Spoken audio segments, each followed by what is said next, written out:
Ladies and gentlemen, esteemed colleagues, thank you for a unique opportunity to present you this talk. Our hospital, Moscow Regional Research and Clinical Institute, is one of the largest clinical centers of Moscow region, with more than 10,000 surgical procedures per year. I'd like to present the results of endoscopic application of hemostatic agent Haemoblock. The problem of bleeding from upper GI continues to be relevant. Currently, there are a variety of tools and methods of endoscopic exposure to the source of bleeding. Methods of endoscopic hemostasis must provide effective and quick stop of bleeding, minimal negative impact on the source of bleeding and surrounding tissues, and easy application. In our clinic, to stop bleeding, we began to use the local hemostatic agent Haemoblock. Advantages in endoscopy is liquid form. It means easy delivery method through catheter, injector. Special preparation of the solution and surface is not required. It has universal action, can be used for any type and size of tissue defect. Speed of action, hemostasis occurs in 1-2 minutes. Influences especially on bleeding. Non-toxic, doesn't have a damaging effect on the tissue at the site of application. Visualization is not disturbed after the application. Doesn't cause immune reactions. Purpose of our research was to improve the results of treatment of patients with upper GI bleeding by endoscopic use of Haemoblock. Our study included 467 patients. Here are sex and distribution and mean age. Here are types of bleeding source. All patients were divided into 2 equal groups. Experimental group includes 1,036 patients. In this group, irrigation and injection of Haemoblock was performed to stop bleeding. In control group was 231 patients. There a combined hemostasis was performed. We used electrocoagulation and thermocoagulation plus injection of such solutions as aminocaproic acid, adrenaline, alcohol. Groups of patients were comparable in such indicators as sex, age, sites of bleeding defects, severity of blood loss, concomitant pathology, duration of follow-up. All patients underwent similar therapy. Coagulopathy of different severity was observed in 87% of patients in both groups. According to Forest classification, patients were distributed as follows. Here are treatment results at Forest 1A bleeding. The present data suggests that endoscopic hemostasis using Haemoblock in patients with active spotting hemorrhage from the ulcer is not effective enough. The use of Haemoblock at Forest 1A is justified only to prepare to use the other methods of hemostasis. The application of Haemoblock improves visualization of the area of the ulcer and optimizes the use of other means of endoscopic hemostasis, just clipping. You can see here the treatment results of active oozing. In the control group, primary hemostasis was achieved in 75% of patients, which was significantly less than in the experimental group. At the same time, their bleeding was in 12 patients. Surgical intervention due to ineffectiveness of endoscopy in the control group was required in 11 patients, which was significantly more than in the experimental group. The treatment results in case of non-bleeding visible vessel or F2A. In control group, bleeding relapse was observed in 14 patients. In 8 cases, recurrent bleeding required surgery, which was significantly more than in the experimental group. In case of Forest 2B bleeding, when we had an adherent clot, at the source of bleeding, patients was divided into 2 subgroups. The first subgroup, where hemorrhagic clot was removed from the surface, and the second group, where hemorrhagic clot was not removed. Here are treatment results of Forest 2B bleeding in cases when hemorrhagic clot was removed. In the control group, removal of the clot was complicated by bleeding in 10 patients.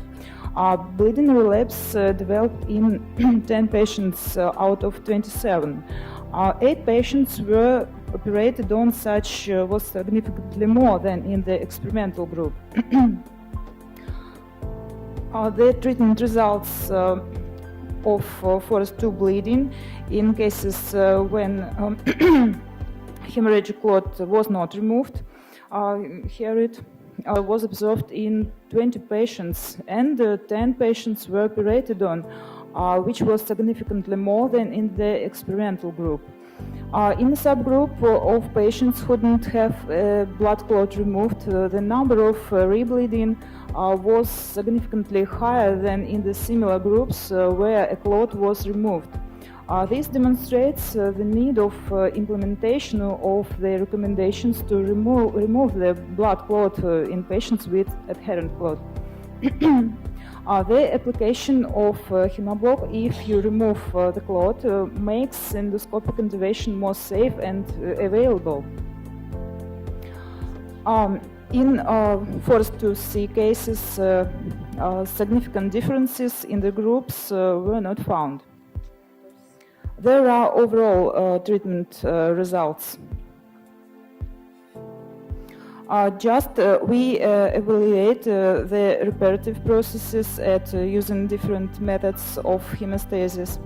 A control group examination was performed. A control endoscopic examination was performed after 6 hours, 12 hours, 1, 2, 3, and 7 days. In 35 patients, it was experimental group.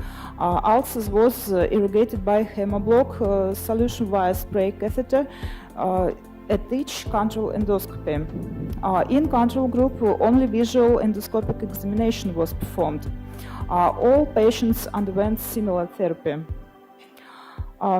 The healing time of gastroduodenal ulcers in the experimental group was about 10 days, which was significantly less than in the control group, where they were 12 days. In the experimental group, hospital stay was 10 days, in the control group, 13 days.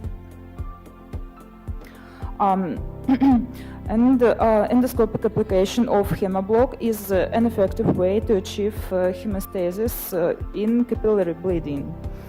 The use of Haemoblock in the complex treatment of gastroduodenal bleeding led to reduction in the frequency of recurrence of bleeding by 2 times, decreased the number of emergency operations by almost 4 times, decrease in mortality from blood loss by 2 times.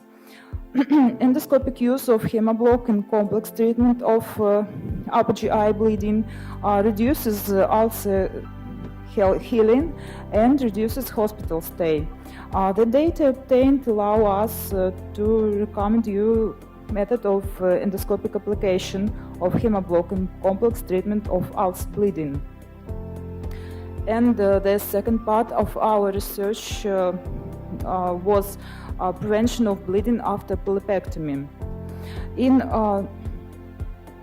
205 patients, 396 gastric polyps were removed.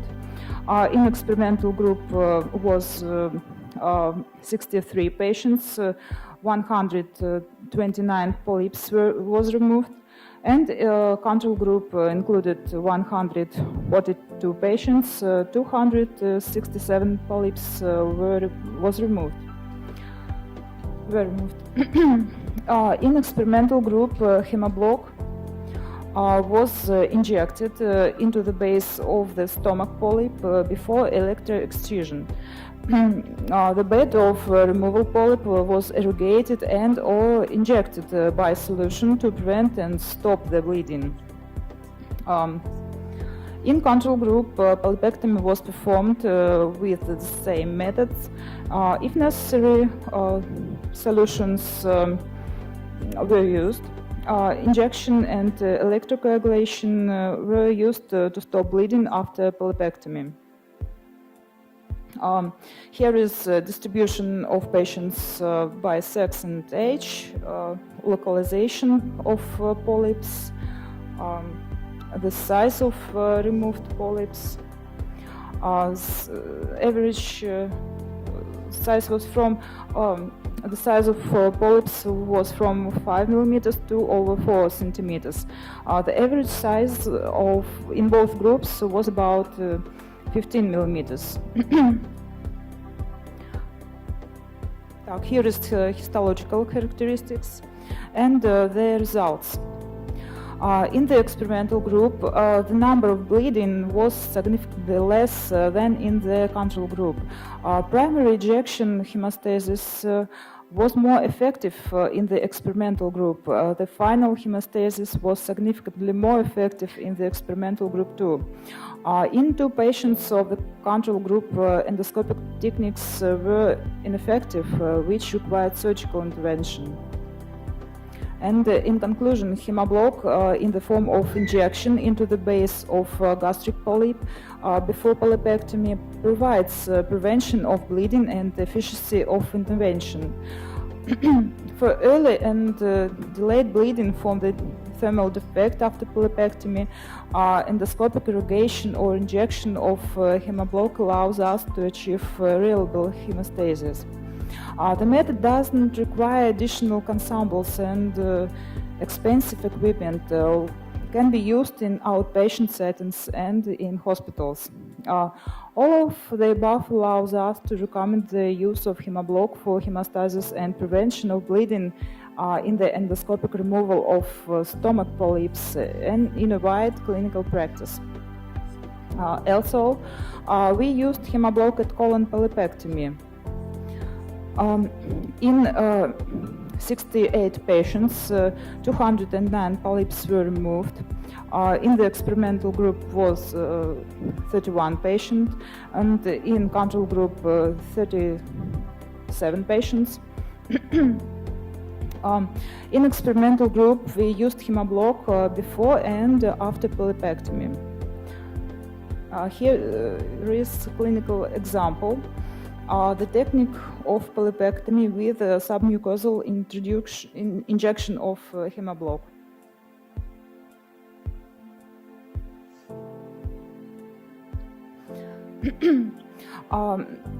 In the colon, here is lateral spreading polyp about 1 centimeter in diameter. We perform submucosal injection of Haemoblock, and polypectomy was performed.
And the next clinical example, the use of Haemoblock to prevent bleeding after polypectomy.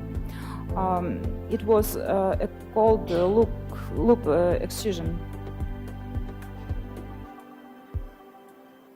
It's a small bleeding, but our patient was on anticoagulant therapy.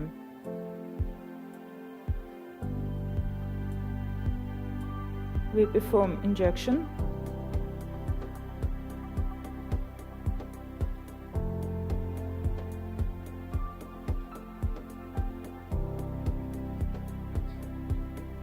And a small irrigation.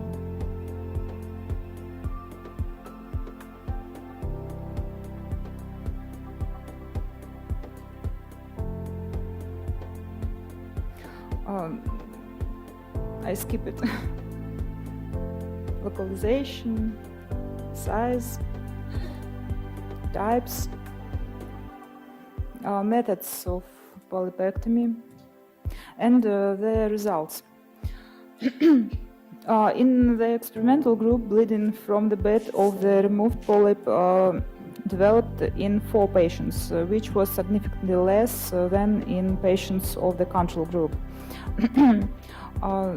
Signs of minor bleeding in the postoperative period in the control group was in 5 patients, which was significantly more than in the experimental group.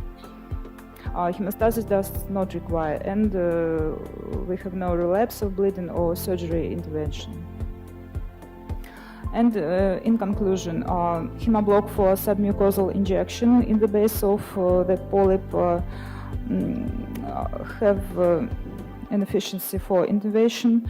The use of Haemoblock for endoscopic removal of lateral spreading formations creates a distinct sustainable the rise of the polyp, and the solution for submucosal injection can be also painted with indigo carmine. Treatment of the defect after polypectomy by Haemoblock solution from irrigation injection allows us to achieve reliable hemostasis. The method does not require additional consumables, expensive equipment, and special skills, and can be used in hospital and outpatient practice. Thank you for attention. Thank you, Ludmila. Are there any questions? We probably have time for maybe one, short one on the floor. Okay, there are no further questions, then.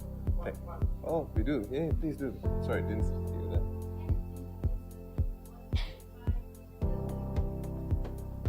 Yes, of course. Intralumen and intra-abdominal in laparoscopic surgery may be used.